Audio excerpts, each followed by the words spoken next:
Bonjour à tous, aujourd'hui nous allons visiter une déchetterie qui vient tout juste de sortir de terre, la plus moderne de la métropole de Nîmes, avec toutes les réponses aux dernières exigences en matière de tri et plus encore.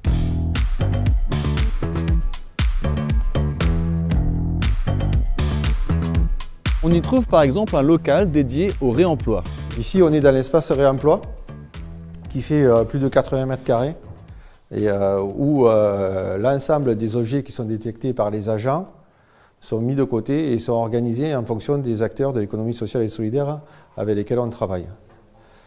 Il y en a un qui souhaite que de la vaisselle et des bibelots, donc c'est ici. Après, vous avez la partie jouets, jeux vidéo, cassettes. Et là, vous avez la partie électroménager. Et ce sont les acteurs de l'économie sociale et solidaire qui viennent sur rendez-vous, une fois par semaine, récupérer les objets qui ont été mis de côté.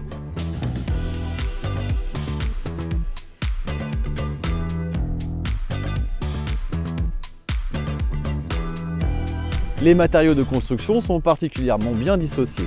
Nous avons ici la récupération des déchets de plâtre et nous avons ici les films plastiques qui sont mis de côté dans des big bags.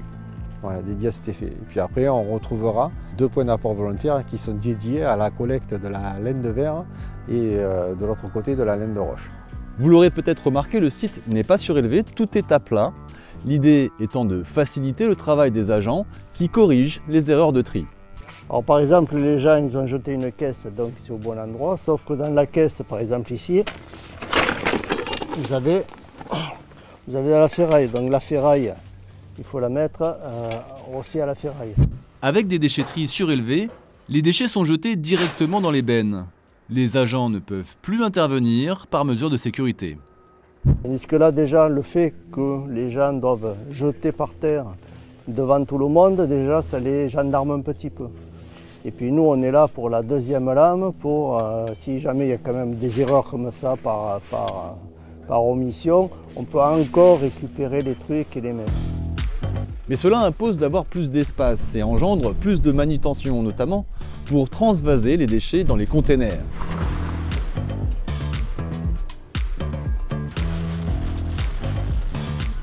Trois agents travaillent en permanence sur ce site, un surcoût assumé.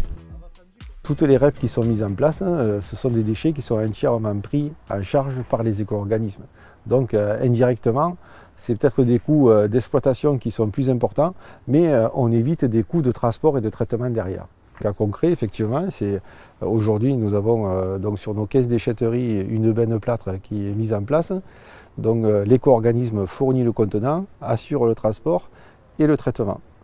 Alors qu'avant, nous passions par l'intermédiaire du CITOM, qui a la compétence de traitement, donc nous avions un contrat pour le transport de ces bennes et un contrat pour le traitement de ces bennes, y compris pour la location du contenant. Donc rien que sur le plâtre, nous, c'est 250 000 € annuels qui sont économisés, entre guillemets, ou non dépensés. Il est encore trop tôt pour faire le bilan financier d'une telle déchetterie, mais ce qui est sûr, c'est que d'un point de vue environnemental, c'est moins d'enfouissement et moins d'incinération.